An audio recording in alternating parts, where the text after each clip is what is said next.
Hello বন্ধুরা, কেমন আছো? আশা করি সবাই ভালো আছো, আমিও ভালো আছি। তা দেখো, আজকে হচ্ছে নিত্যদিনে যেরকম পুজো আশ্রা থাকে সবই হয়ে গেছে, দেখতেই পাচ্ছ। যাই হোক, আজকে সব করে ঠরে নিয়ে তোমার দাদাভাইয়ের রিপোর্টটা হচ্ছে ওরকম তো এসেছিলো, তোমাদের সঙ্গে শেয়ার করেছিলাম। তা যাই হোক, এখন একটু ভালোই আছে। ডাক্তারে বলেছে আবার 10 দিন বাদে রিপোর্ট করতে।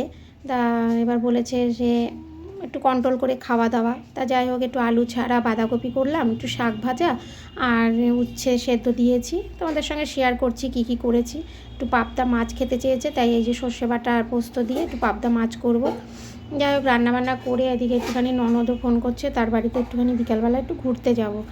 দেখবে সারাদিন কাজ করার পরে না একটুখানি মনে হয় যে কোথাও যেয়ে একটু যদি ঘুরে আসতাম বা বেরিয়ে আসতাম বা কারোর সঙ্গে একটু কথা বলতাম, ভালো লাগতো। সারাদিন ঘরে থাকতে কিন্তু সবারই ভালো লাগে না। তাই আমার যাকে বললাম চলো একটুখানি ছোটো ননদের বাড়ি থেকে একটুখানি ঘুরে আসি। তা বললো যে ঠিক আছে দিদিভাই, চলো সন্ধ্যার সময় একটুখানি যাবো। তা যাই হোক, সন্ধ্যা বান্ধা দিয়ে দিকে দেখো রান্নাও কমপ্লিট। খাওয়া দাওয়াটা তোমাদের দেখালাম না, দিয়ে রান্না কমপ্লিট হয়ে গেছে। চলো এবার এই যে ননদের বাড়িতে পৌঁছিয়েও গেছি, দেখতেই পাচ্ছ আমার যা দেওর বসে আছে, ও টোটো আছে ওতে করে এবার ওখানে গেছি। ওরা বলছে যে আলুর দম লুচি করতে, দেখো রসুন পেঁয়াজ ছাড়াতেও বসে গেছি। আমার জায়ের মেয়েটা বসে বসে খেলছে। দিয়ে এবার খাওয়া দাওয়ার করবো। তাই প্লেট আমার ননদ বার করছে। ও কী বলো তো, একা হাতে তো শরীর ভালো থাকে না। দেখো কেউ কিছু মনে করো না, ওর যে ঘর দৌড়গুলো। যাই হোক, আমার দিকে রান্না কমপ্লিট হয়ে এসছে, দেখতেই পাচ্ছ।